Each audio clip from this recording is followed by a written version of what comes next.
সবাইকে নমস্কার। মাই মম কিচেন ব্লগে নিয়ে চলে এসেছে মা একটা খুবই দারুণ রেসিপি নিয়ে।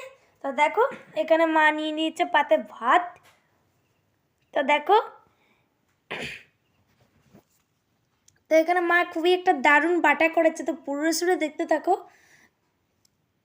তো দেখতে থাকবেন, পুরো ভিডিওটা স্কিপ করবে না। তো দেখো এখানে ভাতটা নিয়ে গরম গরম প্লেটে ভাত সার্ভ করে তারপরে এই বাটাটার সাথে যদি লেবু হয়ে যায়, লেবু নিয়ে চিপে নাও,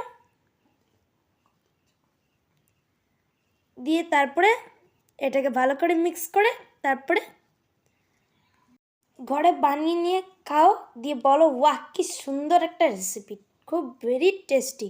তো মা এখানে নিয়ে যাচ্ছে পাতি লেবু, আপনারা চাইলে গন্ধরাজ লেবু নিতে পারেন আর নিতে পারো কাগজি লেবু।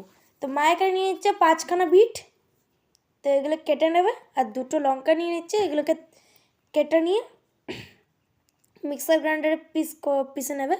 তো মা এরকম 4 টুকরো মতন কেটে নেবে, দিয়ে এটাকে মিক্সারে গ্রাইন্ড করে নেবে। তো দিয়ে দিয়েছে লঙ্কা, তার সাথেও গ্রাইন্ড করে নেবে এটা। তো দেখো মায়ের এখানে হয়ে গেছে পেশা। এবার দিয়ে দিচ্ছে মা কড়াইতে সর্ষের তেল। এবার একটু বড়িগুলো ভেজে নেবে।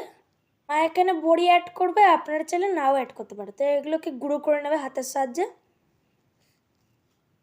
তো এটা খেতে খুবই টেস্টি হয়েছিল, আর বিটটা খাওয়া খুবই উপকারী। যাদের ব্লাড কম আছে তারা এটা খেলে রক্ত বাড়ে, বিটে খেলে এটা অনেক রকমের উপকার আছে। আর বিট অনেকেই খেতে পছন্দ করে না, তো এরকম করেও খেয়ে দেখবেন, একদমই বুঝতে পারবে না যে এটা বিট বাটা নাকি কোনো শাক বাটা বলে। তো দেখো এখানে মায়ের লাল করে ভাজা হয়ে গেছে বড়িটা।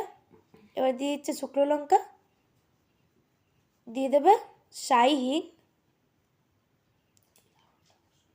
আর তাতে কি স্মেলটা খুব সুন্দর আসে আর গ্যাসটা হয় না।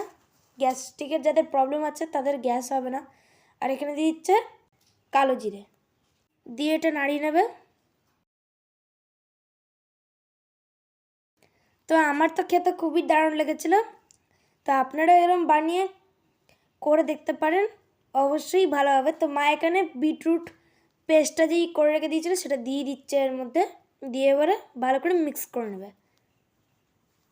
তো এটা এরকমই নাড়াতে হবে, জলটা পুরো শুকিয়ে নিতে হবে। তো কতটাই সুন্দর কালার এসছে দেখো।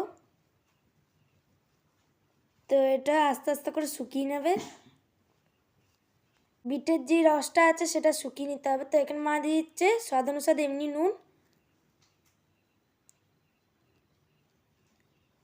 আর দিয়ে দেবে স্বাদের জন্যে বিট নুন স্বাদ অনুসারে। এবারে দিয়ে ভালো করে মিক্স করে নেবে, দিয়ে দিচ্ছে একটু চিনি, আপনারা চাইলে দিতে পারেন নাও দিতে পারেন। তো এবারে এটাকে ভালো করে মিক্স করে নেবে। তো দেখো এটা রেডি হয়ে গেছে, এর পুরো জল শুকিয়ে এসছে। এবারে মা এটা নামিয়ে নেবে। পুরো রেসিপিটা দেখে যদি ভালো লাগলে অবশ্যই কমেন্টে জানাবেন, লাইক করবেন, শেয়ার করবেন, সাবস্ক্রাইব করবেন, পাশে থাকবেন। তো আজকের মতো এটুকুই, সবাইকে নমস্কার। মাই মম কিচেন ব্লগে দেখাচ্ছি কালকে একটা নতুন ভিডিও নিয়ে।